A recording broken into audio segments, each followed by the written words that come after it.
Grabar. Bueno, buenas tardes y casi buenas noches.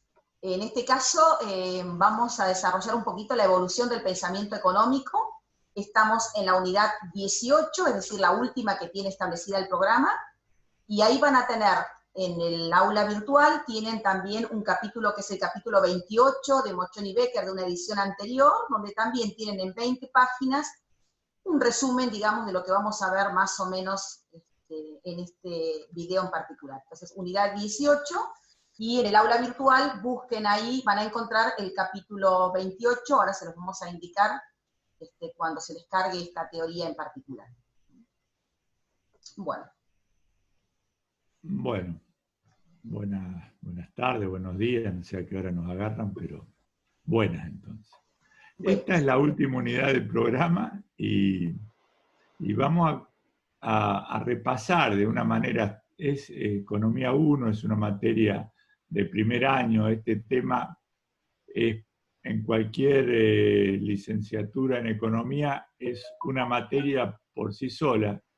Así que acá lo que queremos es mostrarle cómo se fueron gestando estas ideas hasta llegar al estado de conocimiento en el que estamos ahora, ¿no? Esto es, y una distinción que tendremos que hacer es que lo que vamos a ver como evolución del pensamiento económico es lo que se denomina terminológicamente historia del pensamiento económico, que no es lo mismo que historia económica. Historia económica es el relato de los hechos históricos, valga la redundancia, importantes desde una mirada de la economía.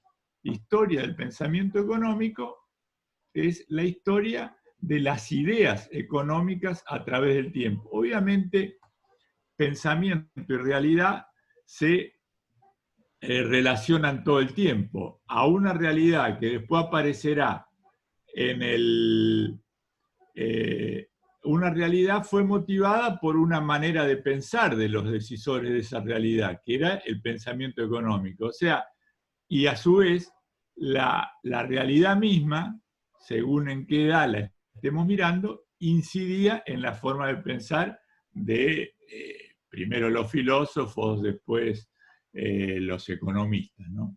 Entonces, esta idea de cómo fue evolucionando el pensamiento económico a través del tiempo, nosotros acá tomamos un autor que escribió un clásico, un librito altamente recomendable, lo escribió como, no sé, hace 40 años, que el autor se llamaba Alsecchi y el libro se llamaba ¿Qué es la economía? ¿No? Es decir, un librito que de ahí sacamos, es este librito, bueno, no se ve muy bien, pero que nos muestra o nos hace una separación en 4 grandes grupos para identificar cómo fue evolucionando el pensamiento económico. Un primer grupo, acá van a aparecer palabras difíciles, pero no se asusten, es un primer periodo, es el que el autor llama de exposición incidental. ¿Qué significa exposición incidental?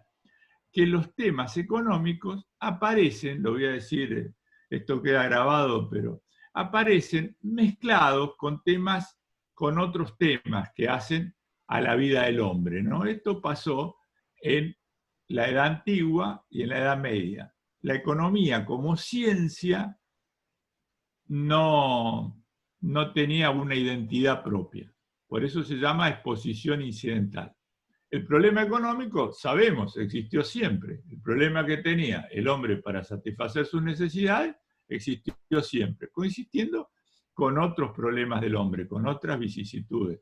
Entonces, ya lo vamos a ver desde la antigüedad, desde que se empezó a escribir, ya se tocaban temas económicos, pero no con sus capítulos específicos. Después, en el siglo XVI y XVII, ahí pasaron cosas, como dijo alguien, y el descubrimiento de América, la revolución industrial, la imprenta.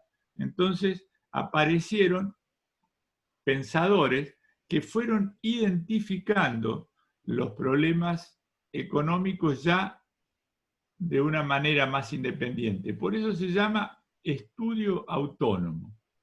Y ahí, vamos a ver, existió un autor, que fue Adam Smith, me anticipo, que con un libro, escribió un libro donde identificó específicamente, claramente, cuestiones estrictamente económicas, y se considera que la publicación de ese libro, de ese autor, fue el nacimiento de la economía como ciencia. Como toda ciencia, después fue recibiendo formas de estudio, formas de análisis más sofisticadas.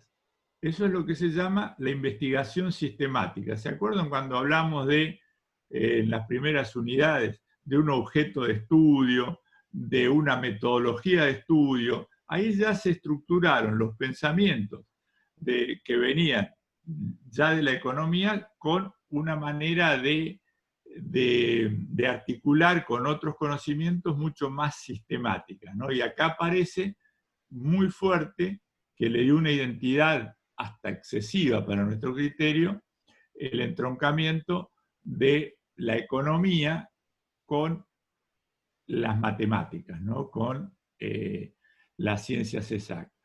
Y por último, ya vino una etapa de perfeccionamiento analítico, ya vino una etapa ya establecido, un método de estudio, una terminología propia. El perfeccionamiento analítico recurre a, nos remite a la aparición de nuevas escuelas que reformulan parcialmente las esencias que aparecieron en las escuelas anteriores. Más o menos ese es el panorama. Y creo que hoy por hoy, con lo que está pasando, tendría que aparecer una quinta etapa, que es la del cuestionamiento total de la economía, ¿no? Como ciencia en crisis, ¿no? Que esto también es un tema que por ahí lo vamos a dar en una última charla. Bueno, Silvia, empezá un poco vos. Bueno, esto por ahí... Lo que dijimos más o menos, el periodo de exposición incidental, donde las primeras vinculaciones sobre temas económicos no formaba parte de un desarrollo separado, sino que estaba vinculado a otras temáticas, junto con la moral, las cuestiones teológicas, las cuestiones filosóficas, es decir, no había exposición de cuestiones económicas, pero mezclada, como el dijo Gustavo, con otras cuestiones, digamos, de otra índole. Y ahí tenemos, bueno, acá es lo mismo lo que nos dijo Gustavo recién, y vamos a empezar entonces con ese periodo de exposición incidental. En distintos libros aparecen cuestiones sobre cosas económicas, digamos, o temáticas económicas, pero que no formaban parte de un desarrollo autónomo, sino que estaban mezclados en otros libros, digamos, como tienen acá el Libro de los Muertos, el Código de Hammurabi, o, esperen que estoy muy rápida acá, en la India, en la misma Biblia, digamos, tienen cuestiones relativas a cosas económicas o a temas económicos, pero que están mezclados con cuestiones religiosas, digamos, o teológicas, ¿no? Ganarás el pan con el sudor de tu frente, ¿no? Una cuestión del trabajo, de la subsistencia, digamos, de un hombre, digamos, que necesita trabajar para luego acceder al mercado del consumo, pero está metido dentro de un concepto de carácter religioso. Y bueno, como siempre, los griegos, digamos, y el famoso Aristóteles, digamos, que aparece en todos lados, pero algunos dijeran desde los filósofos que quien habla por primera vez de la palabra y que une las dos palabras oikonomía, economía, en realidad no fue Aristóteles, sino que fue Jenofonte, dicen algunos, pero bueno, quedó pocas cosas escritas de Jenofonte y se ve que era más showman, digamos, Aristóteles que Jenofonte, y por lo tanto pasó más a la historia las ideas de Platón y de Aristóteles y no tanto de Jenofonte. Pero ahí Jenofonte tiene un librito que se llama Económico, que se dice que es el primer libro que une esas dos palabras, oikos y nomos,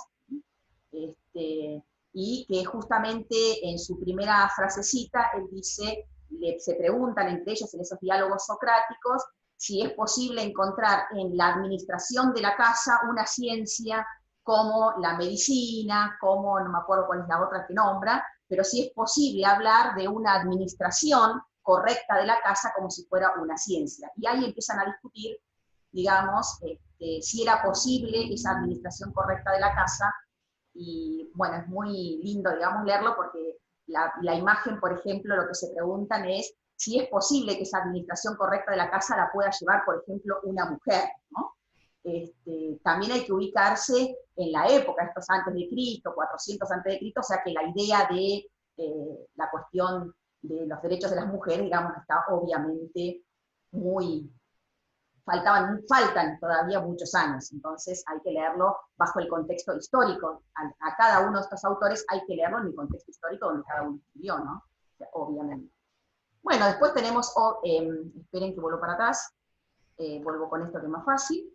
Platón también, digamos, con esa idea de ciudad ideal, con división de clases, con una cuestión, digamos, también, pero siempre las ideas económicas no están planteadas como un escrito separado de las cuestiones filosóficas que trataban todos estos filósofos en particular, ¿no?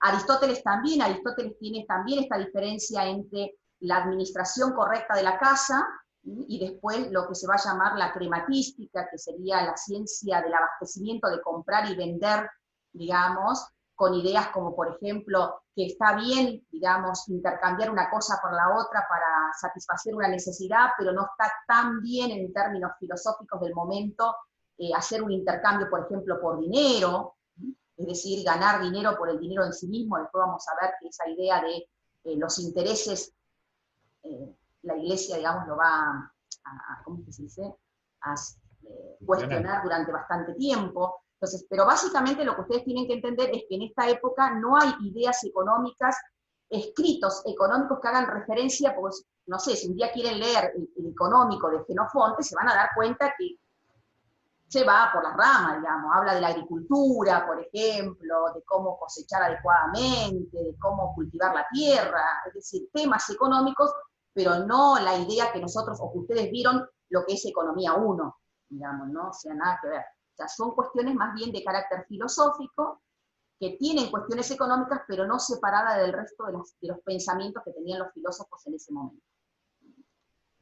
Bueno, ahí tienen a Jenofonte, por ejemplo, siempre en términos del individuo, modos de actuar eficientes, y qué se entendía por quién era un buen administrador, que era incrementar el tamaño del excedente económico, pero que era la familia, la ciudad, el Estado, y da toda una serie de recetas de cómo tenían que hacerse esas cosas con habilidad, con orden, con división del trabajo, etc.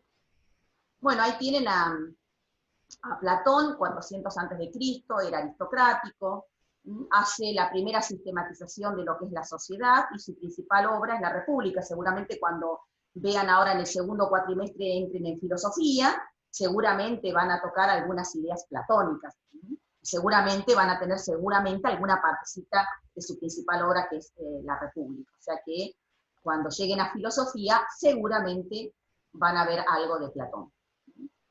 Hablaba de esta ciudad ideal, que era consecuencia de la división del trabajo, no sé qué se metió acá, y que había dos clases sociales, los gobernantes y los gobernados. Bueno, establece distintas formas de gobierno, la aristocracia, la democracia, la tiranía. Bueno, este parece que era Aristóteles, no había fotos en ese momento, o sea que los retratos que quedan son, vamos a suponer que tenía esa cara. Era un discípulo de Platón, o sea que en la ubicación histórica primero está Platón y luego está Aristóteles. Se encarga de la educación de Alejandro Magno, ¿no?, y funda una academia de filosofía que es el Liceo. Las ideas económicas, bueno, acá tienen esta cuestión de la idea del cambio. Esa es una idea que en economía va a subsistir mucho tiempo, la diferencia entre el valor de uso y el valor de cambio de una cosa.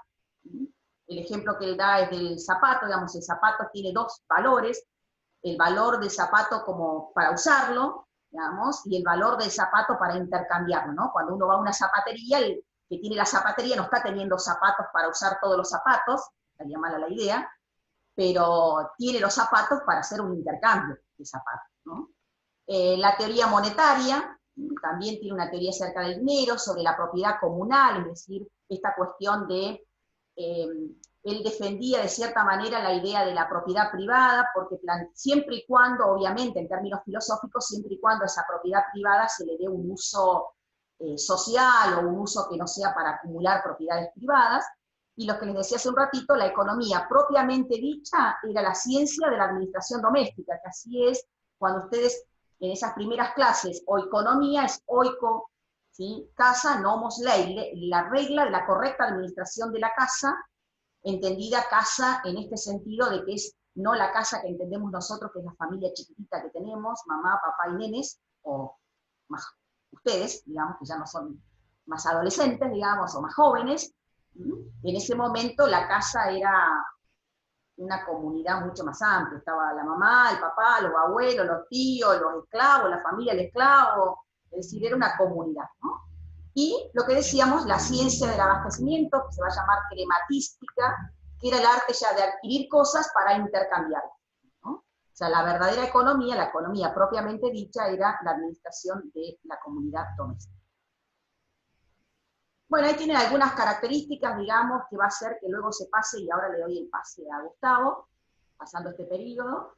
Ya en esta época se empieza a dudar de la esclavitud, digamos, o sea, no creo que necesariamente la esclavitud como tal, sino lo que dice acá, que sea una institución natural y que quizás no era tan beneficiosa en términos económicos, digamos, ¿no? Porque la esclavitud no se abolió no hace mucho tiempo, digamos, ¿no? Se empieza a transformar en una forma antieconómica de trabajo, la sociedad era una sociedad dividida en clases, y quien empieza a tener cierto poder, digamos, y que va a cambiar la forma de ver la economía es la iglesia, digamos, ¿no? Porque la iglesia, vamos a ver de que cuando adquiere poder la iglesia, todas las cuestiones económicas empiezan a ser más bien preceptos de carácter moral, no tanto, digamos, cuestiones económicas en sí mismas, sino preceptos que tenía que cumplir un buen cristiano, digamos, ciertas condiciones que tenía que cumplir. Pero en términos ya no estrictamente económicos, sino cómo uno se debía comportar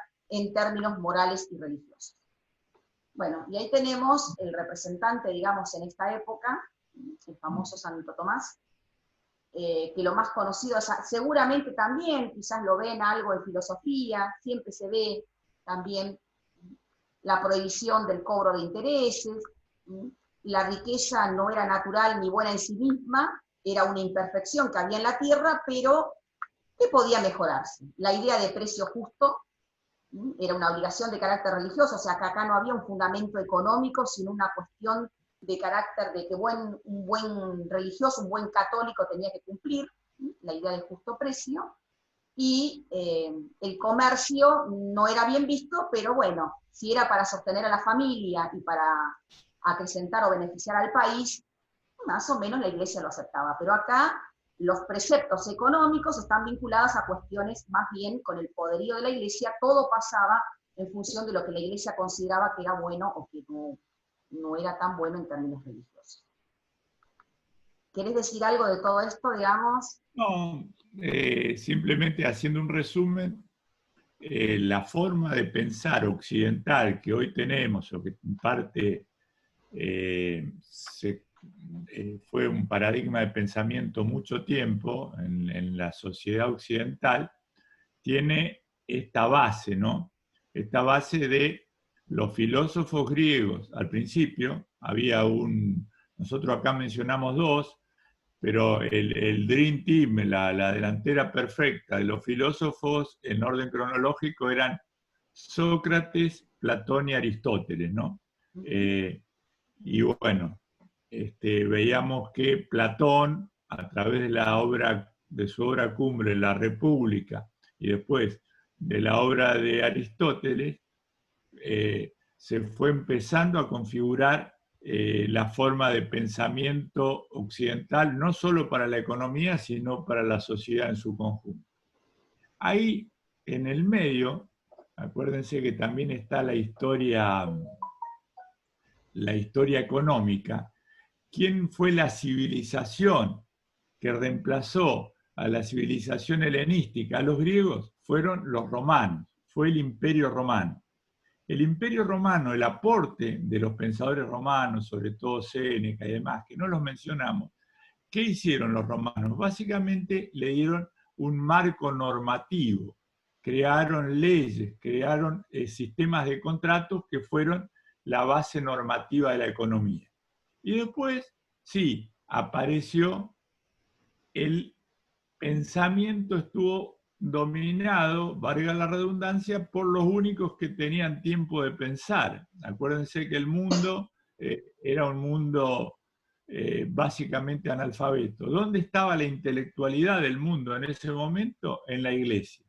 Entonces, obviamente, la iglesia le dio un enfoque, como le dijo Silvia, ya no tan filosófico puro como el de los griegos, sino uno con una mirada más teológica, ¿no? La omnipresencia de Dios, ¿no? Y bueno, y el pensador cumbre fue este Santo Tomás de Aquino, que escribió una obra cumbre también que fue la Suma Teológica. Escribió otra que se llamó la Suma de los Gentiles, pero esa es otra historia. Por eso a veces se dice que el pensamiento occidental se basa en el pensamiento aristotélico tomista, ¿no? Esto es simplemente para que lo ubiquen, ¿no? Y obviamente, acuérdense, los únicos que escribían eran los curas, los únicos que tenían usinas de pensamiento eran los curas, y obviamente el pensamiento que se podía difundir era el que generaban desde esa visión. Pero de luego fue perdiendo poder el feudalismo, fue perdiendo poder la iglesia y empezaron a aparecer nuevos estados. Aparecieron las naciones, los reinados, los reyes fuertes, y ahí empezaron otra forma de ver la economía, ¿no? Y acá vemos que se planteó, digamos, hubieron unos primeros pensadores, que los mencionamos solamente a los efectos referenciales, que fueron los empiristas, que empirismo refiere a la experiencia, que referían a el encadenamiento de los hechos, cómo se venían precipitando y cómo lo iba mostrando la experiencia, ¿no? Pero fíjense que eran pensadores, voy a decir una redundancia, que le hacían a todo. Fíjense quién está ahí, un tal Copérnico, que en realidad fue muy famoso por ser, obviamente, astrónomo. Bueno, y ahí aparecieron dos grupos de pensadores que tienen que ver con los sistemas de gobierno que habían en esos momentos.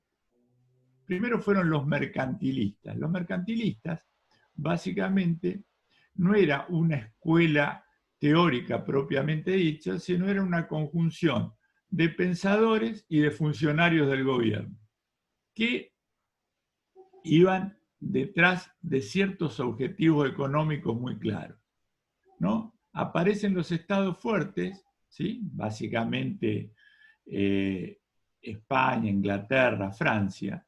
Entonces estos pensadores veían el funcionamiento de la economía desde un enfoque claramente intervencionista, ¿no? Con una acción del Estado muy fuerte. Y también ponían el foco en algunas actividades específicas que eran las que le convenían a los países donde estaban ellos, obviamente, ¿no? Y las dos actividades que buscaban promover desde el Estado era la industria, es decir, transformar bienes, no para poderlos vender con un valor agregado. Y el otro es poderlos llevar a los mercados.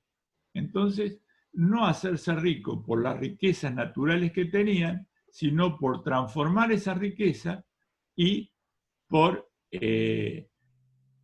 apoderarse del comercio, que en ese momento era básicamente el comercio marítimo, ¿no? Inglaterra fue la nación representativa total de las ideas mercantilistas. Una isla pobre, entonces, ¿qué buscaba? Traer materias primas de otro lado, transformarlas y ser la dueña de las principales flotas del mundo. ¿Con eso qué lograba? Lograba que por más que no tengan las riquezas vayan hacia ellos comprándole los bienes y pagándole los fletes por los transportes.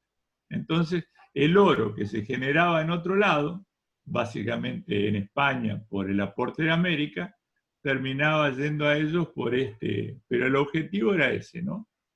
A través del comercio y la industria, atesorar la mayor riqueza posible en la forma de oro. El principal referente o el principal pensador en ese momento era Thomas Moon, ¿no? En inglés. Y había un ministro francés que fue también defensor de estas ideas, que se llamó Colbert, pero bueno, acá estamos en qué contexto aparece esto, ¿no? Estados modernos, estados fuertes, no más señores feudales, sino reyes, que unificaron ese feudalismo. Cambio en las técnicas, revolución industrial, ya no más la fuerza animal, la fuerza del hombre, sino la aparición de las máquinas, ¿no? Cambios en las instituciones. Esto aparece la banca, aparecen las instituciones mercantiles, aparecen las sociedades por acciones, etc. Obviamente, el descubrimiento de América y la llegada de los pueblos europeos a las Indias cambió la configuración. Y luego apareció un sistema de competencia, por si faltaba poco, desde las ideas religiosas. La famosa reforma de Lutero, básicamente, pero también de Calvino. Todo en esa ebullición de historia económica es donde tenemos que pensar el pensamiento, ubicar el pensamiento de los mercantilistas. Pero siempre aparece una acción y reacción. Y así como... Las ideas del mercantilismo, digamos, que algunas se les dijo Gustavo. Bueno, dale. Termina con el mercantilismo y empezá a mencionarle cuál fue la contra que le apareció. Sí, la contra, que es lo que ibas a llegar, la contra del mercantilismo. Acá están las características que ya les dijo Gustavo. Siempre hay uno, si los anteriores les gustaba el comercio y la industrialización, a esto les va a gustar otra cosa. ¿Qué les gusta esto, Gustavo? Ya, esto era Francia. Francia tenía enormes cantidades de tierras cultivables. Obviamente quería anteponer a la importancia de la industria y el comercio la preponderancia de los recursos naturales, de la naturaleza, ¿no? ¿Se acuerdan cuando vimos los factores de la producción? Esta competencia que había entre capital, recursos naturales y trabajo. Bueno, estos pensadores fueron, bueno, decile vos quién, en realidad... Tienen la fisiocracia, entonces, como reacción a ese mercantilismo que solamente le interesaba la industrialización y el comercio, los fisiócratas empiezan frente a reaccionar a ese mercantilismo, es fisio, naturaleza, y cracia, gobierno. Es decir, ellos piensan que el gobierno es de la naturaleza, es decir, que existía un orden natural. Si se acuerdan anteriormente, el mercantilismo eran intervencionistas, pregunta que por ahí hacemos en el final, digamos, hacía muy grandes rasgos. Los mercantilistas había que regular toda la actividad económica básicamente para que quede un excedente, es decir, que se logre exportar mucho y que se importe poco. Entonces estaba todo controlado, sería, ¿no? Por parte de los reyes absolutistas, digamos. Por eso, qué sé yo, para producir algo había que solicitar una autorización al monarca, habían empresas de los monarcas, es decir, estaba todo controlado. Los fisiócratas, al contrario, decían que tenía que haber un gobierno de la naturaleza, es decir, un orden natural. Y el Estado tenía que ser un Estado gendarme, es decir, un Estado que no regulara la actividad económica, sino que simplemente protegiera algunas cuestiones en particular, la libertad, la propiedad privada y ese funcionamiento, digamos, la laissez-faire, es decir, dejar hacer, dejar pasar, ¿no? El dejar pasar era básicamente en las aduanas, digamos, dejar, o sea, en lugar de controlar tanto las importaciones y las exportaciones, dejar hacer y dejar pasar, especialmente en las aduanas, que estaba totalmente controlado lo que se podía básicamente importar, ¿no? Uno podía importar para el mercantilismo materias primas, transformarla en el país y luego exportarla, pero no podía importar nada de lo que el país pudiera producir, por ejemplo. Bueno, la agricultura era la generadora de riqueza y el principal referente, el principal exponente de estas ideas económicas, que en algunos casos dicen que era como una secta, digamos, François Quesnay. No sé cómo será, digamos, y la principal obra, que es lo que está acá en rojito, es la tabla económica, que esa se van a acordar de la tabla económica, no sé si en Economía 2, por ahí cuando vean estos input y output, o la relación entre distintos sectores económicos, que van a hacer algún ejercicio, bueno, si tienen que rezarle algún recordatorio, a quién se lo tienen que rezar, es a que era en realidad médico, o sea que no era, fíjense que todavía no hay nadie que sea economista, o eran filósofos primero, o era la iglesia, este otro que era médico, es decir, no había una formación académica en economía, digamos, no tenía todavía un desarrollo autónomo, porque todavía o sea, recién empieza, pero todavía no va a estar el desarrollo autónomo y sistemático cuando aparezca el padre, digamos, de la ciencia económica. Esto todavía eran de otras disciplinas, digamos. Bueno, François Quesnay era médico, por lo tanto, él ese funcionamiento de la economía lo va a asimilar o va a hacer una analogía con el sistema circulatorio del cuerpo humano. Entonces, en la economía pasaba algo parecido a lo que ocurría en el cuerpo humano acerca de una relación entre las distintas clases sociales, circulaba la riqueza, así como nosotros circula la sangre, en un sistema económico circulaba, digamos, la riqueza, esa riqueza que únicamente la generaba la agricultura, circulaba por el resto de las clases sociales.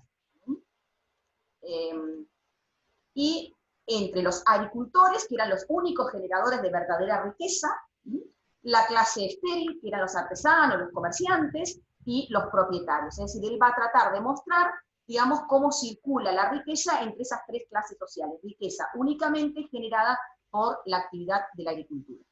Bueno, obviamente, derecho a la propiedad, orden natural, libertad para que el hombre encuentre el camino que le es más ventajoso. Después vamos a ver que esa idea también la retoma, por decirlo de alguna manera, Smith, el padre de la economía, no decimos quién es todavía, y seguridad. Esto eran las funciones que en realidad tenía que hacer el Estado, garantizar estas tres cosas: el derecho a la propiedad, la libertad del hombre y la seguridad para que cada uno disfrute de la propiedad y de esa libertad. Ese era el Estado gendarme, el Estado que no tenía que intervenir en la actividad económica. Bueno, acá tienen, acuérdense, digamos, la diferencia entre mercantilistas y los fisiócratas. Ven acá, es comercio, acumulación excedentes a través del comercio y la industrialización, acá la actividad económica es la agricultura, acá un Estado intervencionista, acá un Estado simplemente gendarme, un Estado que no interviene en la actividad económica, salvo en esas cuestiones que es garantizar la propiedad privada, la libertad y el disfrute de esa propiedad y de esa libertad.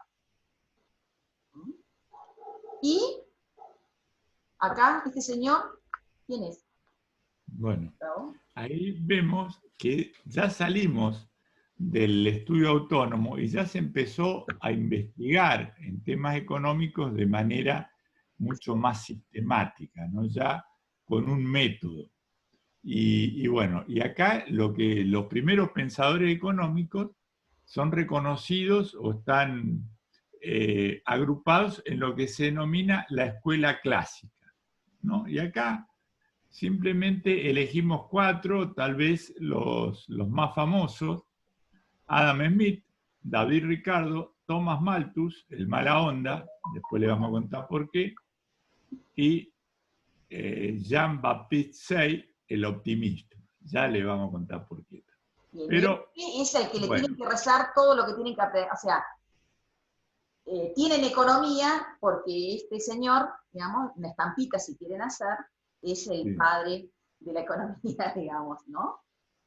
Nos Claro, olvidamos uno, pero no nos entraba bien, y bueno, fue uno que también que se llamó John Stuart Mill. Para los que les gusten los temas económicos, regístrenlo. Pero ahora nos vamos a quedar con las ideas de estos 4 clásicos.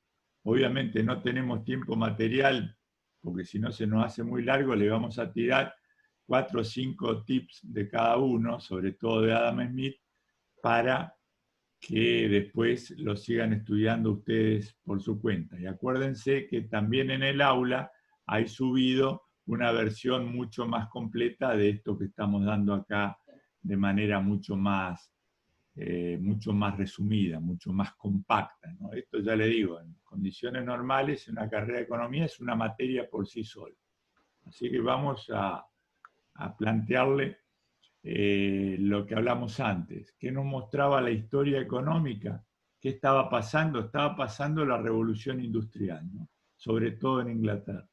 Aparecían las máquinas, básicamente la máquina de vapor, y aparecieron los telados. Cambió la industria textil, y ahí fíjense, más cruel no podía haber sido la imagen que encontró Silvia, porque acá vemos dos cosas, la máquina y vemos también el trabajo infantil, en condiciones, en términos actuales, totalmente inhumanas.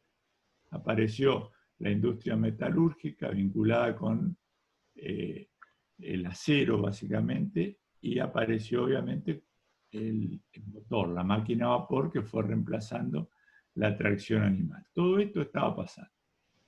Entonces apareció este buen señor Adam Smith, que Adam Smith, como les comentaba Silvia, estos tipos no eran economistas, estos tipos eran básicamente profesores de las universidades. Este era escocés de Edimburgo, era profesor particular de ciertos nobles, pero era básicamente un filósofo moral. Escribía sobre cuestiones morales. El libro que algunos consideran tan importante como este es un libro que se llama Teoría de los Sentimientos Morales, pero no nos vamos a ir sobre el tema. Vamos a ver. Le dijimos, era escocés, ¿y cuándo es la partida de nacimiento de la economía? ¿Cuándo se considera? Vieron que siempre se establece, son todos procesos, pero se establece una fecha típica, una fecha, es la publicación en 1776 de este libro, ¿no? Que se llama La riqueza de las naciones, en su versión simplificada. En su versión media se llama Investigación sobre la naturaleza y la causa de la riqueza de las naciones, y su versión original es mucho más larga porque dice Investigación sobre la naturaleza y las causas de la riqueza de las naciones en aquellos países, es mucho más.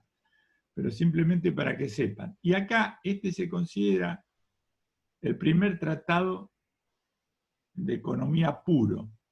Y fíjense qué original que fue este enfoque de este, que hasta ese momento era filósofo y ahora empezó a ser economista, que fue un bestseller. Se agotó, a la gente le resultó de sumo interés, ¿no? Era una época de también cierta ebullición intelectual.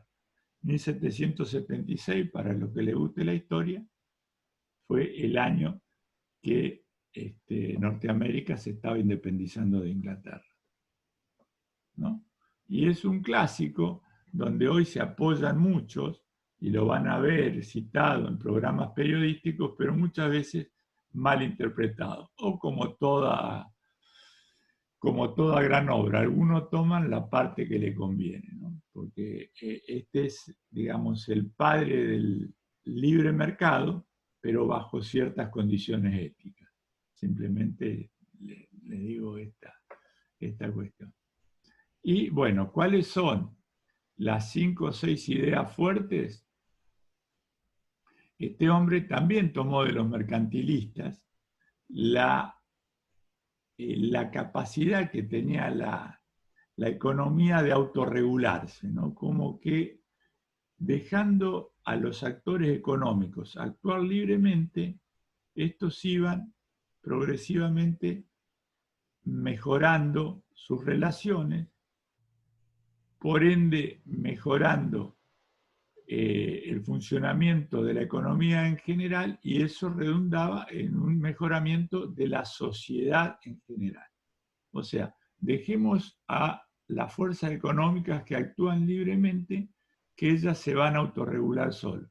La metáfora que utilizó, que hoy se utiliza hasta el cansancio, es la famosa mano invisible, como que había una mano invisible que acomodaba, o dicho un barbarismo, en términos económicos, iba poniendo todos los patitos en fila, ¿no?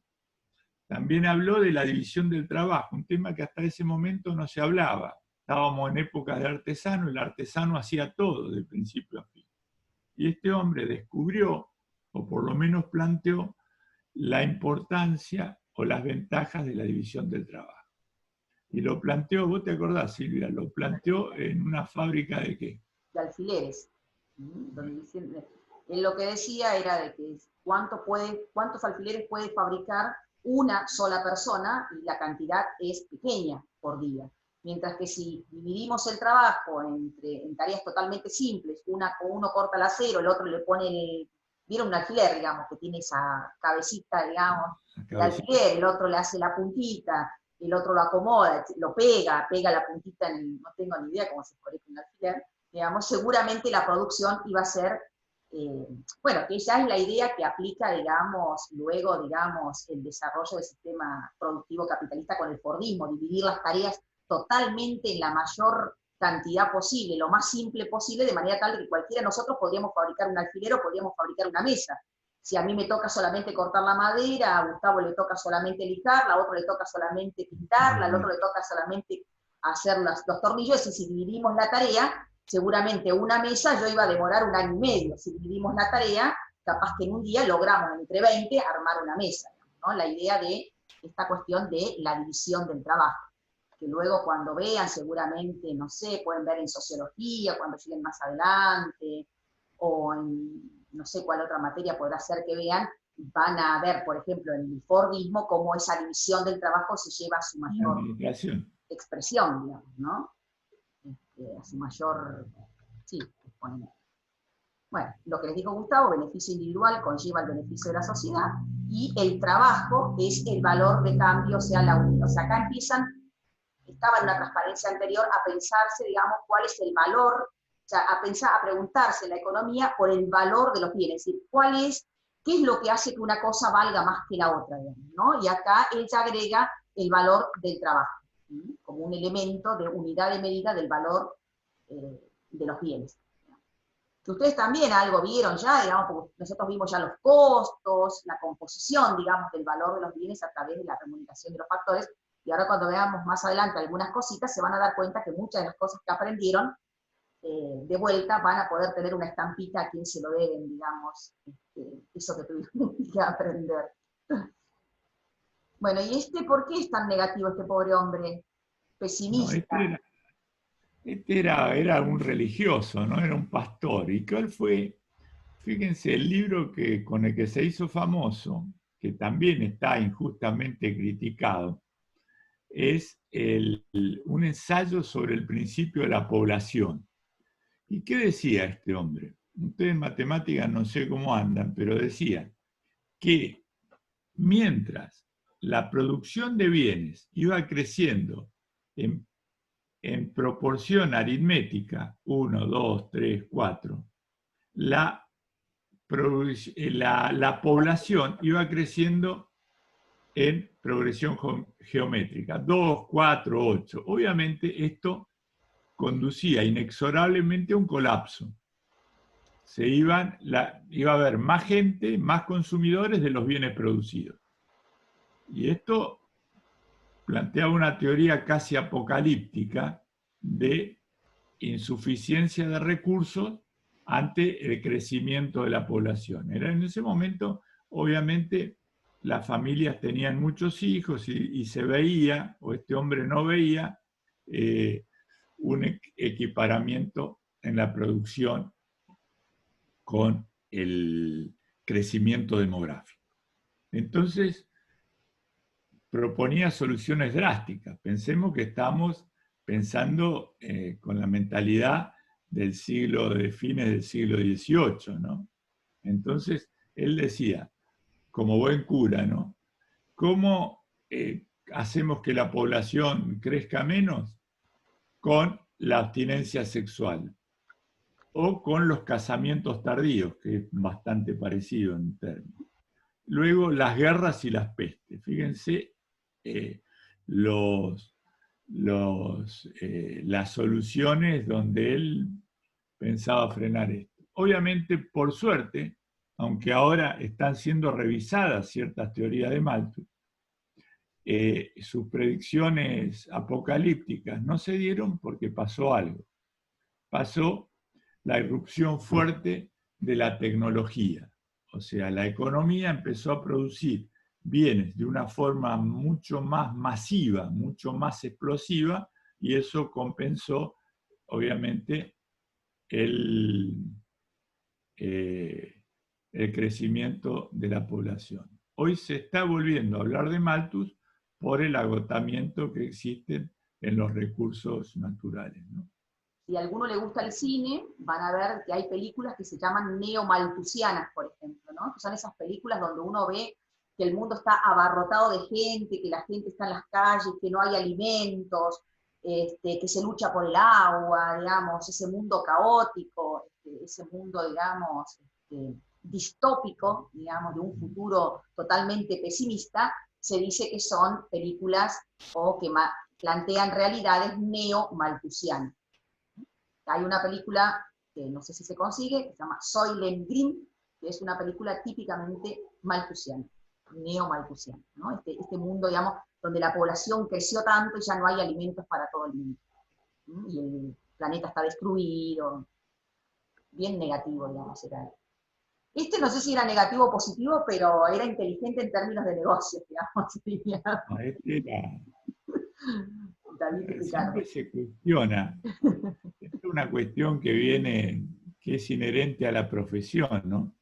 Lo que se dice todo el mundo, se preguntan si los economistas saben tanto de economía, ¿por qué no son todos ricos, no? Y esto hay un montón de cuestiones sociales, personales, de ambición que impiden esta relación, ¿no? Pero bueno, este fue uno que logró eso, ¿no?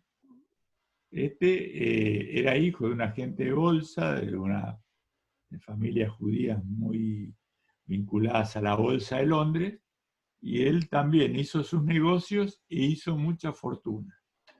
Pero también hizo un aporte muy importante a la economía. Fíjense que en rojo estamos poniendo los libros que son los clásicos de la economía. Y escribió Principios de Economía, de Economía Política y Tributación, ¿no? Y hizo tres aportes, o vamos a citar por una cuestión de tiempo, tres aportes importantes. Uno fue el valor de cambio, el valor de los bienes que ya planteó Silvia, y él asigna el valor de los bienes a la escasez que haya y a la cantidad de trabajo requerido. A pesar de ser un clásico, ¿no? Él valorizaba mucho el factor trabajo, idea que después va a tomar de este pensador nada más y nada menos que un tal Karl Marx, ¿no? Después también habló de un tema que está muy en boga hoy, ¿se acuerdan cuando lo vimos en producción? De los rendimientos decrecientes, ¿no? Habló de la renta de la tierra, de la renta que se apoderaban los dueños de la tierra, los terratenientes, y cómo se iba produciendo desde las tierras más fértiles, que mayor rendimiento daban, hacia las de menor calidad. Esto también planteó una cuestión económica hasta ese momento no tenida en cuenta. Y el otro gran aporte que hizo este hombre fue casi o la base casi del comercio, de la importancia o de las ventajas del comercio internacional. Al detectar lo que se llamaban, antes se hablaba de ventajas absolutas. Argentina produce mejor soja que, no sé, que Colombia, que produce mejor café. Entonces Argentina que produzca soja y Colombia que produzca café. Eso se llamaban ventaja absoluta. Pero este hombre habló de las ventajas comparativas, que aunque un país produzca más ventajosamente que otro, se tiene que dedicar a donde le lleve ventaja en esa producción. Vamos a suponer, si Argentina produce mejor soja y mejor café que Colombia, tiene que dedicarse a producir las dos cosas, no, a producirse soja, que es donde tiene más ventaja comparativa, y no, y dejarle la mayor parte de la producción de café a Colombia. El ejemplo que dio este hombre, fíjense, principio del siglo XIX fue entre España y Portugal, ¿no? Entonces, diciendo, entre Portugal e Inglaterra. Yo soy portugués, así que Portugal me salió de una, pero sí. decía, Inglaterra tiene más ventajas absolutas para producir telas, por ejemplo, y Portugal para producir vino. Pero si Portugal produjera eventualmente telas y vinos, que se concentre en la producción de vinos, que es donde Inglaterra no lo puede alcanzar. Esto se llama las ventajas comparativas. Esperemos que el profesor no haya salido lo de Portugal por ser portugués y no por el tema del vino. Sería. Sí, bueno. Esto de ventajas comparativas, se van a acordar de las ventajas comparativas y se van a acordar de nosotros bien cuando lleguen a Economía 2 el año que viene y ahí vean con mayor profundidad, digamos, este tema de ventajas absolutas, ventajas comparativas, digamos, ¿no? Y ahí es cuando nos empiezan a querer a nosotros. Bueno, acá también, cuando lleguen a Economía 2 y vean a Jean-Baptiste Say, también se van a acordar de nosotros porque ahí lo ven, digamos, y básicamente la principal idea, digamos, que ustedes van a recordar de nosotros y que van a profundizar en Economía 2, básicamente para enfrentarlo luego a un economista que vamos a ver un poquitito más adelante, que es un típico clásico en términos de macroeconomía, con la famosa frase de que toda oferta crea su propia demanda, es decir, que lo que hay que preocuparse en la economía es por la oferta, ¿no? Que si uno produce bienes, automáticamente esa producción de bienes genera, por la remuneración de los factores productivos que ya vimos, genera nuevamente la demanda de esos mismos bienes. ¿No? Típica idea de Say, que se conoce así textualmente, digamos, toda oferta crea su propia demanda, que luego ahora vamos a ver, digamos, cómo esa idea persiste bastante tiempo hasta que llega la crisis del 29, persiste esa idea que la economía lo único que tiene que preocuparse es por producir bienes y que la demanda va a llegar sola, hasta que en el 29, en 1929, la economía produce y la demanda no llega, digamos, ¿no? O sea, y alguien lo va a tratar de explicar en términos económicos. Ahí tienen nuevamente, ¿sí? Su obra principal, digamos, curso de economía política, ¿sí? Y acá ya empieza a ver, digamos, esa idea, ¿sí? De empezar a hablar de sacar, básicamente, después vamos a ver quién es el economista que le saca esta palabrita que les hacía ruido a los economistas más duros, digamos, a los que querían una ciencia mucho más parecida a la física, digamos, esta palabra de que las cosas se llamaran economía política, como que hacía ruido, y uno de los que empezó a plantear de que la economía empieza a ser solamente positiva, palabra que ustedes ya conocen, digamos, ¿se acuerdan que vieron esos dos enfoques, positivo y normativo? ¿Se acuerdan que lo positivo era lo que no tenía juicios de valor, éticos, morales, era totalmente objetiva? Y bueno, y desligada de toda moral y de toda, ahí voy para atrás, y de toda política. Sí. No, es lo que es lo que debería ser, ¿no? Claro, lo que es, y ya sacarle, digamos, lo que debería ser, que era la política, ¿se acuerdan que es la política económica? Después vamos a ver quién le saca esta palabra. Profe de economía también. Claro. Francia. Bien, acá está, Cátedra de Economía Política. Uy, llegamos acá. Este pobre, digamos, son antiliberales. Si los anteriores era orden natural, cada uno buscando su propio bienestar, logra el bienestar de la sociedad, hay una mano invisible, los mercados se autorregulan, la oferta crea su propia demanda, hay que hacer una ciencia que no tenga nada de normativo, que tenga lo menos posible de opiniones o del deber ser, digamos. Acá aparecen, por supuesto, digamos, todo desarrollo tiene, ¿se acuerdan que habíamos dicho? De los mercantilistas aparecen los otros que son los fisiócratas, y bueno, acá de los liberales aparece un grupo de pensadores que son antiliberales, o sea, en contra de esas ideas. Por un lado están los socialistas utópicos y la escuela marxista con Karl Marx. Bueno, estos eran, como la palabra lo indica, eran antiliberales y pensando en una sociedad utópica. Todo lo contrario, digamos, a ese pensamiento pesimista que tenía Malthus, estos socialistas utópicos pensaban en la posibilidad de crear, digamos, una sociedad justa, una sociedad, digamos, que no tenga las injusticias anteriores, y que obviamente antiliberales, que ese capitalismo que se estaba desarrollando que se empezó a desarrollar con la Revolución Industrial, con esa imagen, ¿se acuerdan? Que es niños trabajando, porque bueno, tenían las manos más chicas, eran más dóciles, se los podía adoctrinar más fácilmente, las mujeres también. Ese capitalismo que se estaba desarrollando ya lo veían como irracional, inhumano e injusto, ¿no?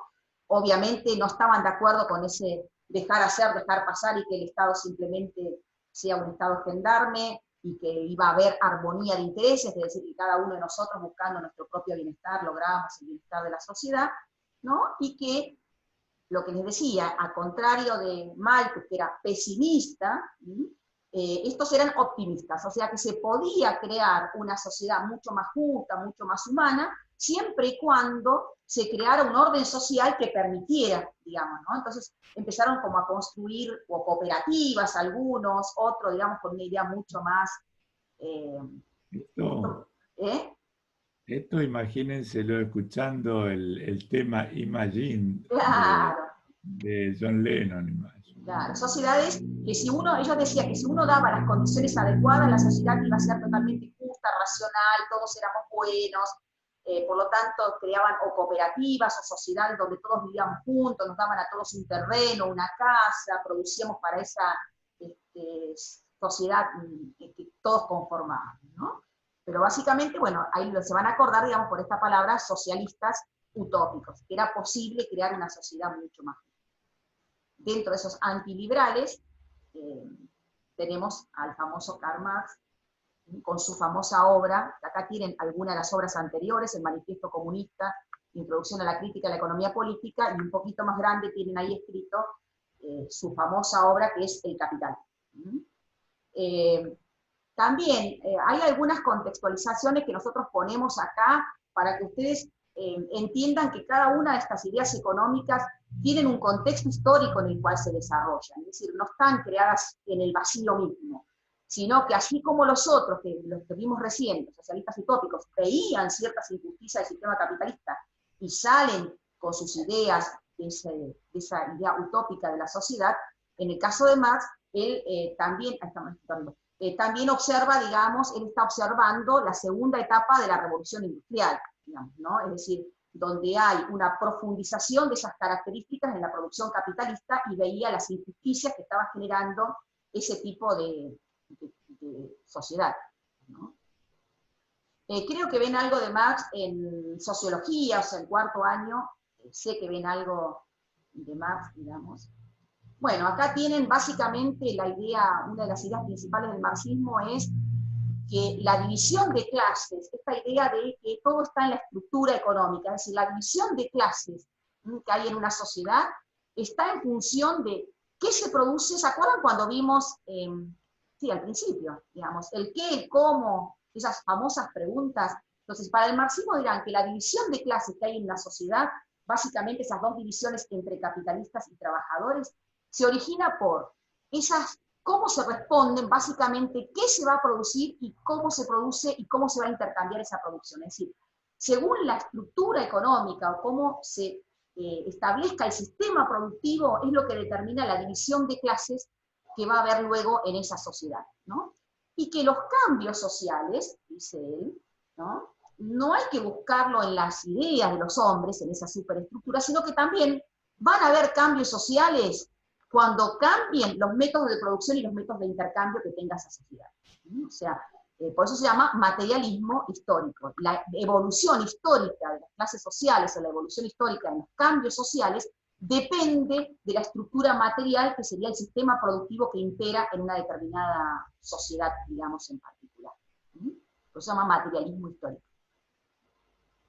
Esto que así lo llama, digamos, el marxismo, en realidad, si ustedes lo miran con lo que han visto en Economía 1, fíjense que hace referencia a algo que nosotros también vimos, ¿no?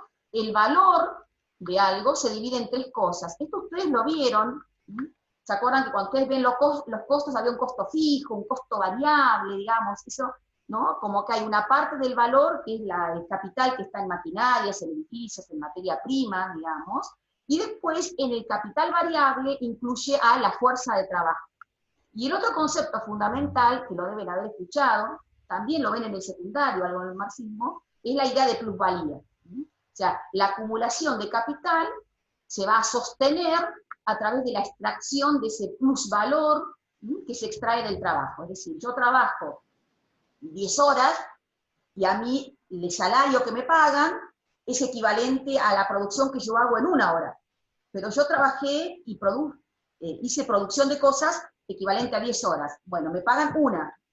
Las otras 9 horas en donde yo hice trabajo no me la remuneran a mí, sino que se la queda el dueño del capital. Eso es la plusvalía de la que hablaba el marxismo.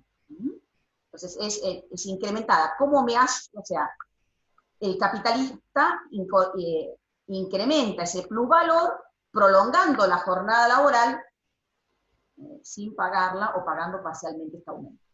¿No? Esa es la idea del concepto marxista de lo que es el plusvalor, la plusvalía. O sea, el capital se reproduce gracias, en el marxismo más tradicional, gracias a la plusvalía de la cual se apropia el capital. No seguimos hablando de esto porque si no dejaríamos de dar la clase ya. No, pero resumiéndolo, lo que se planteaba es que, ¿se acuerdan cuando vimos los factores de la producción que cada cual recibía una retribución? Acá había un avasallamiento de la retribución que recibía el factor capital, nosotros llamamos interés en su momento, respecto de que se quedaba con un vuelto que tendría que haber ido a salarios. Ese es más o menos el esquema. En tanto, la organización productiva esté funcionando así, los capitalistas se van a quedar con parte de la retribución que tendrían que haber recibido los trabajadores. ¿Y cuál era la solución para eso? Una resolución recontradrástica. ¿Cuál era? Y la crisis absoluta, claro, la apropiación de los proletariados de los medios de producción, ¿no? Claro, exactamente. La socialización de los medios de producción. Del factor capital pasaría a ser, en lugar de propiedad privada, una propiedad social. Entonces, ahí se iba a resolver la parte del problema económico. ¿Se acuerdan? Silvia le mencionó 2. El qué, el cómo, pero falta la parte más complicada de lo social, que todavía ese problema está hoy en discusión, que es la parte del para quién, ¿no? Entonces, ¿cómo se reparte esa torta? Si esa torta es de todos, se va a repartir de manera más equitativa o más justa, sostenía Marx, que si dejamos que los capitalistas se sigan apropiando de parte que eran de los trabajadores. Fíjense lo que le pasó al pobre Marx, ¿no? Él vivió como una rata de biblioteca en Londres, visualizó toda la... quiero decir que vivía concentrado en un intelectual que vivía encerrado en la biblioteca de Londres. Y, digamos, escribía viendo las injusticias de la revolución industrial, de la segunda revolución industrial en Inglaterra, ¿no? De toda la injusticia que provocaba. Pero sus ideas terminaron prendiendo en una economía por excelencia agrícola, ¿no? O agrícola-ganadero, que fue en la Rusia posarista, ¿no? De la que vino con la revolución, pero no era para el tipo de sociedad y de producción que él había pensado originalmente. Esto simplemente, si le gusta estudiar. La serie de Netflix se llama El joven Marx. Sí. Me parece que se llama así. Si a alguno le interesa, es linda, digamos, si la quieren ver. Me parece que se llama El joven Marx, ¿no? No me acuerdo cómo se llama. Me parece que así. Sí. Bueno, y ahora contale vos esto porque vos te haces cargo de esta parte porque acá es donde está todo pobre lo que vieron estos pobres chicos durante este cuatrimestre. No, y esto es, acá ya aparecen los investigadores económicos y acá empieza a aparecer primero la mezcla de lo psicológico, si bien hay una escuela psicológica de la conducta humana en función de las decisiones económicas, y también aparece la modelización de la economía a través de figuras abstractas, ¿no? Estos famosos modelos, ¿se acuerdan que mencionamos? Con los cuales se van construyendo teorías, que son simplificaciones de la realidad que la hacen funcionar bajo determinadas reglas, en general inalterables. Y acá aparecen estos pensadores de la escuela neoclásica que reformula, le da una vuelta de tuerca mucho más científica a los pensamientos originalmente básicamente de Adam Smith. Acá, bueno, ¿qué figura parece que a ustedes hasta ahora los aburrió y los maltrató y los obligó a pensar? Echen la culpa a estos tipos. La cuestión de la toma de decisiones en el margen, ¿no? Modelos apoyados en la matemática y básicamente en el análisis marginalista, ¿no? Esta cuestión de se toma después de ver qué pasó con la última unidad. Y por eso acá ya la economía empieza a abrirse cuando se mete, ya se va saliendo de la parte política, de la parte del funcionamiento económico en general, y empiezan a aparecer modelos que refieren a las conductas individuales de los actores económicos, ya sean empresas o ya sean consumidores, ¿no? Entonces, por eso decíamos, acá tenemos que ver como el nacimiento o el fortalecimiento o la consolidación, básicamente el nacimiento y la consolidación de la microeconomía, ¿no? Entonces vemos acá que se toman los sujetos económicos individuales, vemos el enfoque marginalista, fíjense, marginalista ya me lleva al apoyo de los métodos cuantitativos, de las matemáticas, desde el punto de vista de las derivadas, si lo queremos más difícil. En estos neoclásicos también hablan de un sistema totalmente competitivo. Para que funcionen las reglas del mercado, obviamente la condición que tiene que estar presente en esta autorregulación de precios es la competencia. Y también aparece la parte psicológica cuando tratan de imaginar qué tenemos en la cabeza a la hora de decidir, ¿no? Esta cuestión de la aparición con fuerza de la necesidad de cuantificar nuestra satisfacción, nuestro grado de satisfacción. Ese concepto de utilidad y más específicamente el concepto de utilidad marginal y la vinculación de la utilidad marginal decreciente con la ley de la demanda, ¿no? Bueno, según cada cual aportó algo más, pero esta es la idea básica que consolida el pensamiento neoclásico. Este hombre, digamos, fue un matemático que empezó a aplicar sus conocimientos a la problemática económica, pero con un fuerte contenido matemático, ¿no?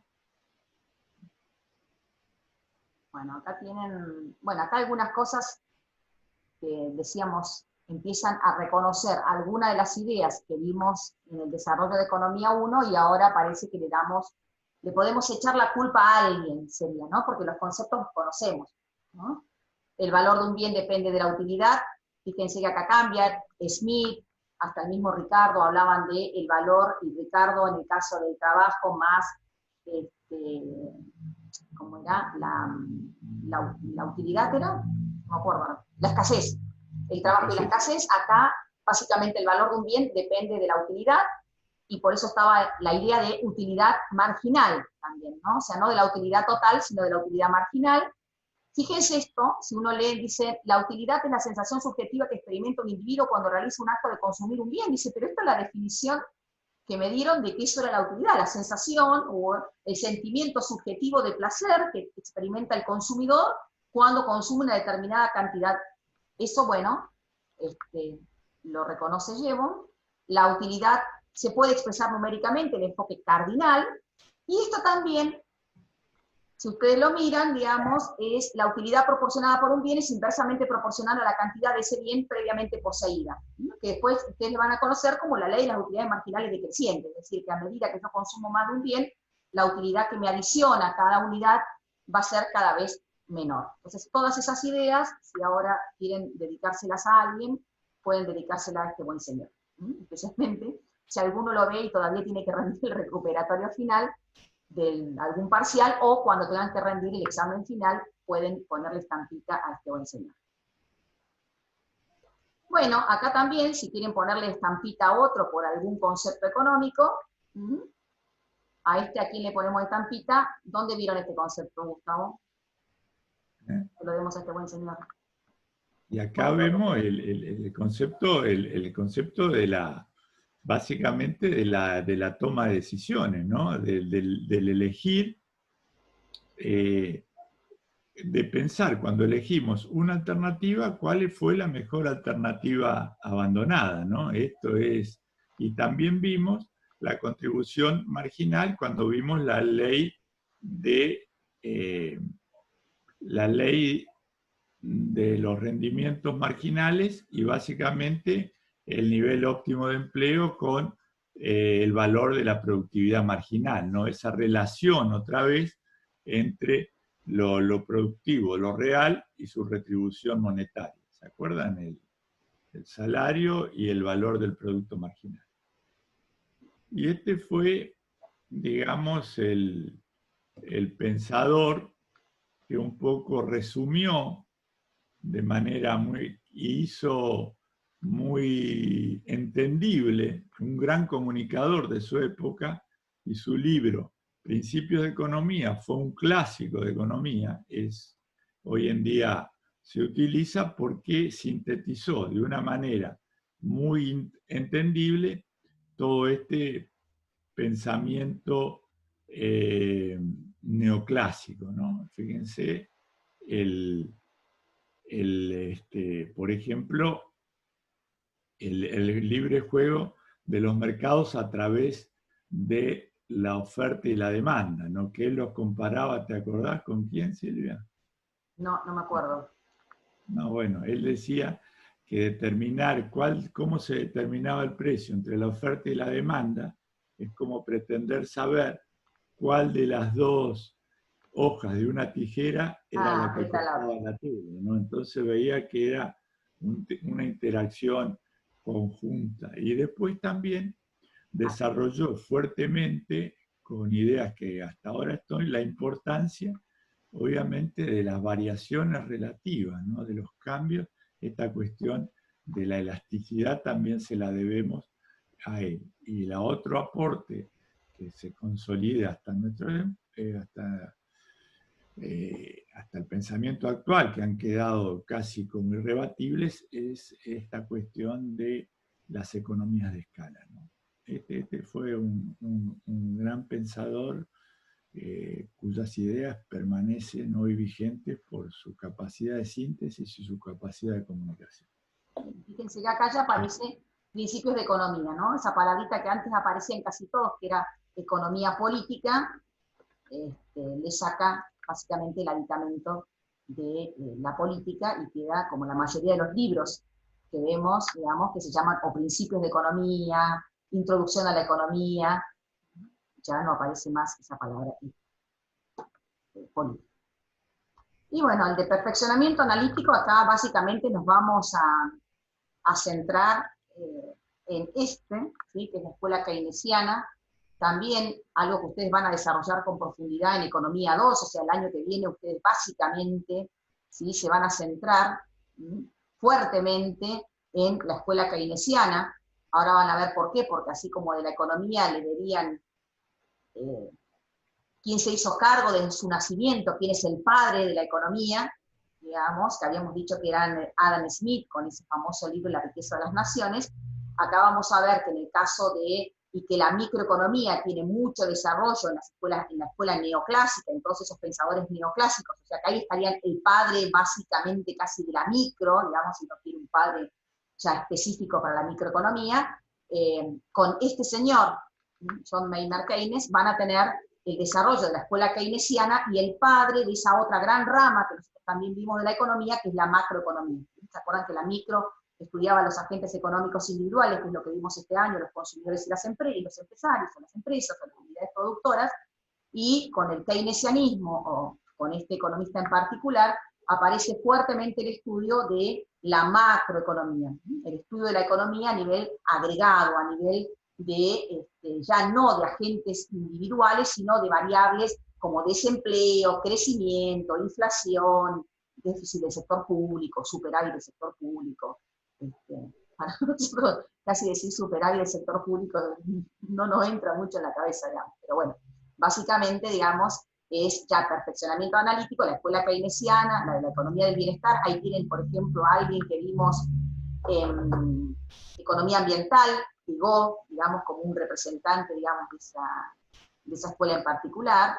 La escuela institucionalista van a tener, digamos, al final de la presentación hay algunos elegidos, digamos, especialmente por Gustavo, algunos elegidos, y dentro de esos elegidos, había como dos exponentes de esta escuela institucional.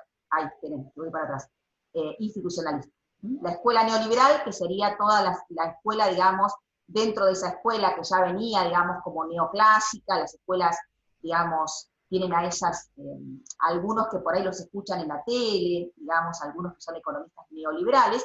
La escuela marxista en realidad son vertientes que parten de Karl Marx en particular, y después la escuela ético-cristiana, que es esa escuela, digamos, que plantea la Iglesia básicamente católica, ¿sí?, de unir la economía a principios más éticos, más de justicia, o sea, no solamente pensar en criterios, no sé por qué esta quedó de este color, tenía un fondo distinto, pero no sé, agarró un ataque no sé, de frío, porque quedó así.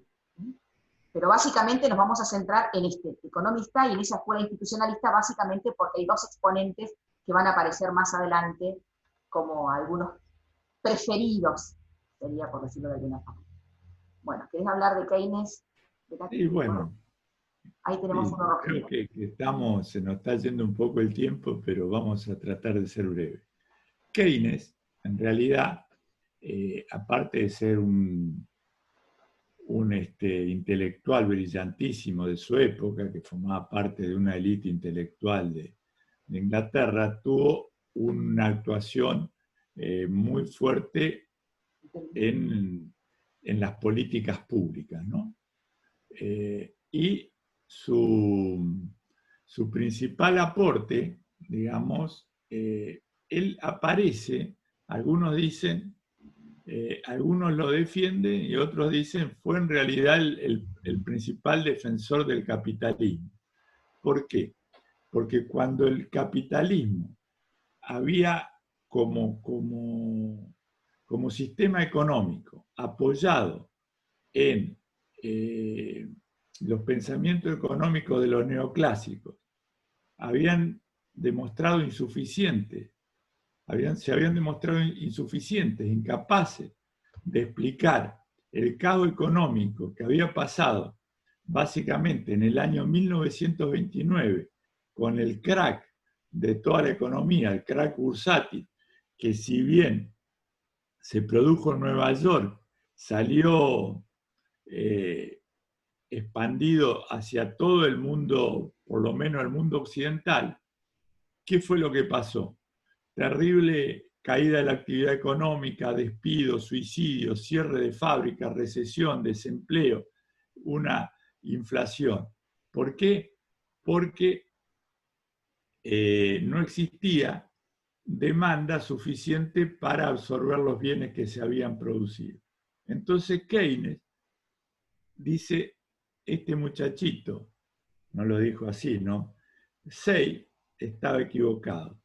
Esta vez, la propia oferta no generó su propia demanda. Entonces, acá se cortó la rueda. Entonces dice, la economía no siempre funciona utilizando todos los factores de la producción en forma completa. Es decir, lo que se llamaba en ese momento pleno empleo. Entonces, Keynes demostró que la economía puede funcionar sin pleno empleo.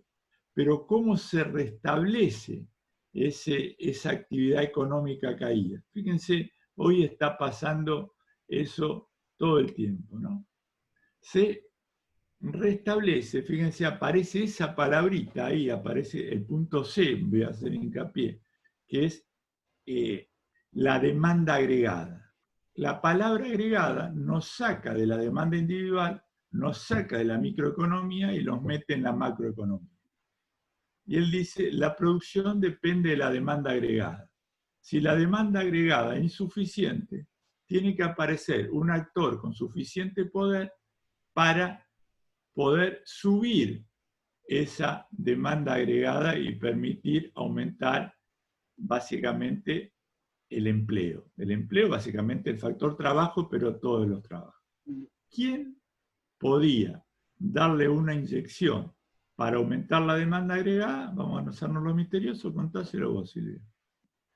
Ahí en la demanda agregada, ¿sí? El componente de la demanda agregada, que como recién les dijo Gustavo, no es la demanda individual, ahí es la demanda de de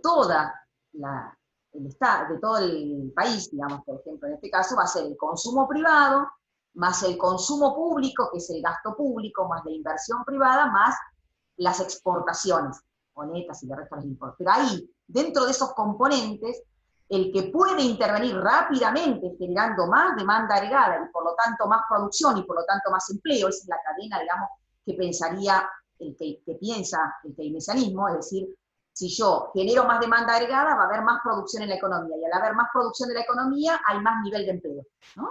Entonces, totalmente contrario a la ley de Say, porque la ley de Say empieza con la oferta, más demanda, y siempre va a haber pleno empleo, acá no.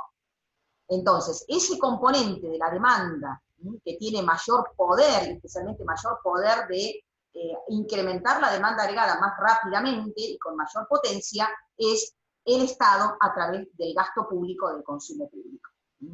Aunque él hablaba del efecto multiplicador de la inversión, digamos, ¿no? Quizás después él lo aplica en su libro, digamos, hablando de la inversión, digamos, pero bueno, después pareciera ser que siempre es... Dejale algo a Economía 2. ¿Sí? Dejale algo a Economía 2. Claro, ¿sí? Pero básicamente esa es la idea, digamos, y que lo que dijo Gustavo recién, que los clásicos decían que siempre iba a haber pleno empleo, y acá él dice, la economía puede estar en equilibrio con desempleo, y que el desempleo a veces puede ser no voluntario, o sea, involuntario. Bueno, acá tienen otro detallecito, que después lo van a ver con más. Los precios son fijos, o sea que el modelo keynesiano o esta idea de Keynes son del cortísimo plazo, pero luego, bueno, la aplicación se degenera y se aplica al infinitum, digamos. Pero después lo van a ver con mayor detenimiento. Bueno, acá tienen el empleo es un caso especial, puede haber equilibrio con desempleo, el nivel de consumo varía con la renta, esto después lo van a ver, digamos, en Economía 2. Acá es cuando están en Economía 2, y seguramente el año que viene, ojalá volvamos a la presencialidad, pasan a nuestra aula a decir cuánto nos extrañan a nosotros, digamos, ¿no? ¿Cómo los extrañamos? Bueno, cuando lleguen a Economía 2 y empiecen a ver todos estos modelos, porque son modelos, digamos, es cuando vuelven a nosotros y nos extrañan a nosotros. O sea, a nosotros nos encanta esa parte, ¿no? ¿De qué depende la inversión, de la tasa de interés? Esto lo volvemos a ver nosotros en microeconomía, o sea que esto vuelve en cuarto año, y que cuando varía la inversión, lo que decíamos hace un ratito, y el gasto público, esta idea del multiplicador. Es decir, si yo aumento la demanda agregada, la producción aumenta en un múltiplo, o sea, si yo aumento la demanda agregada en 100 pesos, el impacto que va a haber en el nivel de producto y por lo tanto en el nivel de empleo es más que 100, porque hay un efecto multiplicador que después lo van a desarrollar en Economía 2, cómo se conforma ese efecto multiplicador que desarrolla el keynesianismo. Bueno, acá tienen una comparación, pero muy gruesa, digamos, entre el enfoque clásico, que es el que tiene éxito hasta que viene la crisis del 29, que en realidad empieza un poco antes, digamos. Hasta ahí parece que funcionaba todo perfecto con el modelo clásico, y luego aparece este modelo, este enfoque, digamos, de carácter keynesiano que trata de explicar. Para los clásicos todo se corrige, digamos, hay siempre pleno empleo, siempre hay equilibrio, no hay drama. En el 29 la economía no se equilibraba sola, o sea que no había pleno empleo, o sea, ¿qué había pasado? Para los clásicos, entonces, siempre hay pleno empleo de los factores productivos, también van a ver por qué, porque hay un ajuste automático, todo se ajusta perfecto. Y acá, ¿qué dice Keynes? Que los precios y los salarios no son tan flexibles como decían los clásicos, ¿no? Especialmente a esto, baja de los salarios que equilibra el mercado del trabajo. No, primero porque ya tienen fuerza los sindicatos, empiezan a tener mayor fuerza los sindicatos, o sea que los salarios especialmente no son ajustables hacia la baja, hacia arriba sí. Otra diferencia, los clásicos hay que limitar el gasto público, en el enfoque keynesiano habíamos dicho, uno de los sectores que pueden incentivar la demanda agregada y por lo tanto equilibrar nuevamente la economía es ese componente de demanda agregada que está dado por el Estado, incrementando, manipulando los gastos y manipulando los impuestos, ¿no? Para los clásicos el presupuesto tiene que estar equilibrado anualmente y acá el presupuesto hay que equilibrarlo cíclicamente. Aparece la idea de que el Estado puede funcionar como un estabilizador, digamos, ¿no? Cuando hay recesión, que el Estado inyecte en la economía y cuando hay expansión, que el Estado se retire, ¿no? Como estabilizadores, como una función de un estabilizador. Todo esto, digamos, todo lo que lo que ustedes tienen que tener idea es de que aparece una idea, o sea, aparece primero un pensamiento ya más macroeconómico y que en esa idea macroeconómica, este pensador en particular es el que inicia, digamos, este estudio a nivel agregado. Y acá esto se lo dejo a Gustavo, porque estos son sus preferidos, vamos a decirle a los chicos la verdad, digamos, ¿no? 6 preferidos hay, que ahora les va a explicar por qué eligió a cada uno de estos. No, ¿Viste, señor? Que no, simplemente hasta ahora vimos los principales pensadores. Fíjense, nosotros es imposible abordar toda la historia del pensamiento económico y los que, digamos, le voy a contar primero la parte buena, los que forman parte de las eventuales evaluaciones son básicamente mercantilistas, fisiócratas, algunos clásicos, algo de Marx y algo de Keynes, ¿no? Estos son los pensadores más actuales. Nosotros, fíjense, hemos casi reproducido una clase presencial, porque ustedes han recibido un bombardeo de un montón de nombres, pero la ventaja que tienen ahora es que pueden poner el pause o ver el YouTube en 2 o 3 veces, ¿no? Esto para plantearlo, ¿no? como parte final a este paseo por los pensadores. Silvia me carga, me dice, estos son los favoritos míos. Ustedes tal vez ahora no los vayan a estudiar. Yo simplemente valoro ideas importantes que han dejado, ideas bastante recientes, en los dos primeros, en destacar el valor de las instituciones. Hablan de son los institucionalistas. Thorstein Veblen básicamente planteaba esta cuestión del frenesí por el consumo, del consumo, de la teoría de la clase ociosa. Era una crítica a la sociedad de consumo. Esto es uno de su principal aporte, tal vez. Y John Kenneth Galbraith fue también funcionario del gobierno de Estados Unidos, pero es un crítico de ciertas ideas económicas, básicamente que se alejan del bienestar de las personas, que hacen hincapié en el poder de las grandes corporaciones, lo que él llama la tecnoburocracia. No los quiero apabullar de términos, sino simplemente queremos invitarlos a cuando busquen algo en Wikipedia, en algún libro, se detengan en estos pensadores. Y Hernando de Soto escribió un libro que fue bestseller en su momento, que se llama El misterio del capital, y obviamente defiende el sistema capitalista, pero este hombre habla de la importancia de la asignación de la propiedad individual a las personas, ¿no? Cómo el tener una propiedad, básicamente tener una casa, motiva a mejorarnos, motiva a hacerlo mejor. Cómo la situación de desposeído, de vivir en tierras fiscales, directamente juega en contra de las personas individualmente y de la economía en general de forma especial, ¿no? Por eso habla de la importancia de la asignación de la propiedad individual, especialmente a los desposeídos, ¿no? Simplemente le tiro tres personas. Y esto, si querés, háblale vos, Silvia. No, dale vos. Yo terminaría. Bueno, no, y para terminar, simplemente le mencionamos a estos tres que están muy de moda hoy, algunos no tan nombrados. Uno es Amartya Sen, que este hombre viene trabajando muchísimo, sobre todo por las políticas de desarrollo en la India, y su objeto de estudio es la pobreza, el desarrollo y básicamente las problemáticas del hambre y de la falta de oportunidades. ¿Sí? Él escribió un libro que se llama Sobre ética y economía, y es un hombre que a nivel anecdótico venía de la parte más dura de la economía.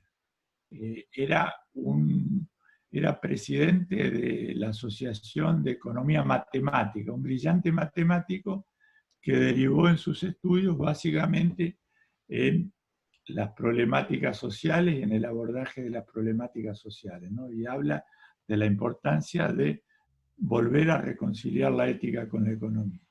El economista estrella de hoy es el francés Thomas Piketty, que con el libro El Capital en el siglo XXI, fue casi un clásico. El tiempo dirá si estará a la altura de La riqueza de las naciones o la teoría del empleo de Keynes, pero planteó y puso en la agenda económica el problema de la inequitativa distribución de los ingresos, de las desigualdades económicas. Y el otro que tiene mucha relación actualmente con nuestro país y con el apoyo a las negociaciones que llevan adelante nuestro país, sobre todo en deuda externa y demás, que también enfoca el tema de la desigualdad, es Joseph Stiglitz, que es un economista americano, que habla de básicamente de que los mercados por sí solos no son eficientes, del poder de las estructuras monopólicas, y sobre todo es un crítico feroz a los defensores a ultranza de la globalización. Tiene un libro que se llama El malestar de la globalización y es un crítico. Son tres de los economistas, podemos incorporar Paul Krugman, algunos más que están en la cartelera de la economía actual, y son los que están planteando la economía como ciencia en crisis, en tanto la veamos con el enfoque neoclásico tradicional, ¿no? Son cuestionadores del enfoque neoclásico tradicional. Y hasta acá llegamos. Silvia. Bueno, hasta acá llegamos. Nos vamos a subir al aula virtual. Recuerden que van a tener dos versiones, van a tener un PowerPoint que es que está recortado, y un PowerPoint más largo, donde está más desarrollado, y después tienen un capitulito de Mochon y Becker, que es el capítulo 28, donde está lo que les dijo Gustavo, básicamente los centrales. Mercantilistas, fisiocracia, escuela clásica, algo de los neoclásicos y algo del keynesianismo. Digamos que serían las ideas básicas que ustedes tienen que tener. Obviamente, si saben más, es mucho mejor, digamos, en términos de su crecimiento personal e intelectual. Pero lo que a nosotros nos interesa es tener 3 o 4 ideas de cada uno de esos grupitos. Mercantilismo, fisiocracia, escuela clásica, Smith, algo de Ricardo, y algo de Malthus, si quieren, el keynesianismo y el neoclásico y el keynesianismo, digamos, como grandes bloques. Lo demás forma parte del desarrollo intelectual de cada uno de ustedes, ¿no? Y Es una invitación al estudio. claro, ¿sí? De lo que les interese, porque hay gente que les puede interesar o porque les interesa la historia, o porque les interesa lo que escuchan actualmente, que escuchan a Stiglitz, escuchan a Amartya Sen, por algo que escuchan en particular. Así que los dejamos. Ahí tienen a todos los señores en forma de caricatura. Acá tienen a Veblen, Mill, Galbraith, Smith, Say, Friedman, ¿sí? Que son de las escuelas. Friedman no lo nombramos. No lo nombramos. Este también se Ese, escucha. ese de la escuela de Chicago. Pero Claro. bueno, este fue el que salió a criticar a Keynes, ¿no? Es el River Boca keynesianos monetaristas, este fue un poco la confrontación ideológica que estuvo hasta hace poco, ¿no? Bueno, entonces los dejamos y van a tener esta como última clase antes de las vacaciones, y luego de las vacaciones hacemos la última teoría de cierre, ¿no?